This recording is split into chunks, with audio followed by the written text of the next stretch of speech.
Doctor, you hit on the third leading cause of death in the United States, and I'm sure most of us could figure it's either heart-related or cancer or diabetes, things like that.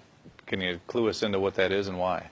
Yeah, okay, and thank you for asking that, because this is the 10,000-pound gorilla in the room that nobody's talking about. The third leading cause of death, as published in the Journal of the American Medical Association, is MD-directed treatments. This means you go to a medical doctor, an MD. He gives you a treatment and you die from it. According to the United States Department of Health and Human Services, 15,000 Medicare patients a month are killed by MD treatment, and nobody goes to jail. A handful of terrorists fly 2 planes into the Twin Towers.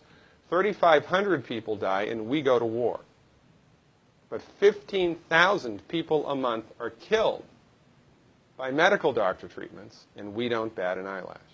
This is because we have been, I don't want to say brainwashed, that's not the correct term, but we have been, for the last 100 years, kind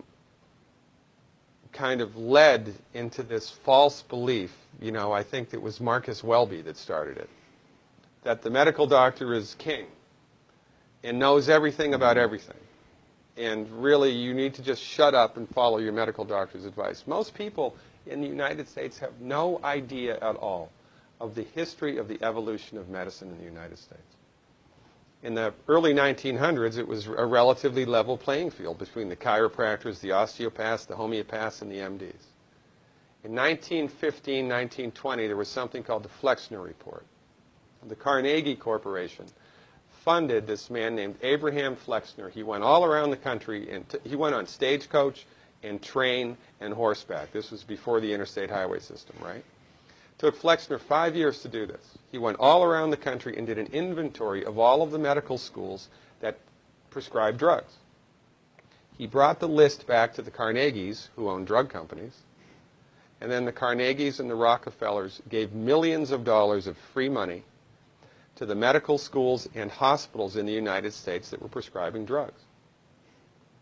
That was the beginning of the end. After the Flexner Report, there was no more level playing field in the United States.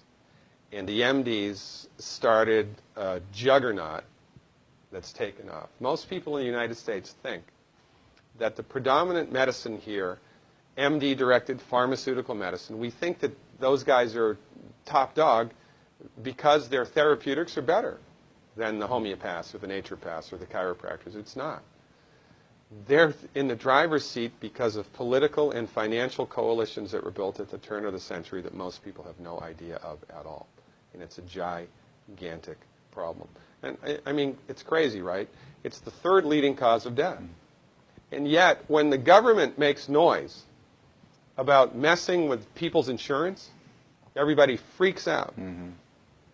And that's a whole other thing to talk about, isn't it? Because what is medical insurance? When you buy medical insurance, what are you doing? You're betting that you're going to get so sick you will not be able to afford it. Mm-hmm. Right? Yeah. Right. And then, so you pay good money every month to gain access to a system of medicine that's the third leading cause of death in the United States. We need our heads examined, quite frankly. That's why we give, Dr. Wallach and myself collectively, we give 400 free lectures a year. And we're building a grassroots network because people don't know this. I mean, people, I come to my lectures and they look at me and say, couch potatoes live longer? Medical doctors, the third leading cause of death? You know, what's going on here? We're like the people, you know, in Galileo's time saying, hey, everybody, you know, it's the sun that's at the center of the solar system, not the Earth. Well, hey, everybody, the Earth is round, it's not flat. Or, hey, everybody, slavery's a bad thing. Right? This is we have a social agenda here. Why do we have a social agenda? Because people are suffering needlessly.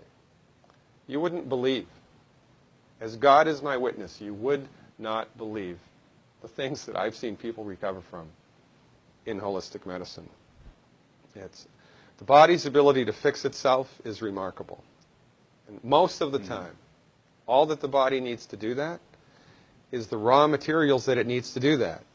And we need to stop eating food that's hurting the body. You know, if you put diesel fuel in an unleaded engine, even if it's a brand new Ferrari, it's going to run like crap if it runs at all. And there's nothing wrong with the car, it just had the wrong fuel. It's the same with the human body. You give the human body the raw materials that it needs, clean up the diet, Superman, Superwoman. And you know, if you don't get the super status, then at least your blood pressure normalizes, at least your arthritis goes away, at least your anxiety and panic attacks go away, and you can sleep through the night.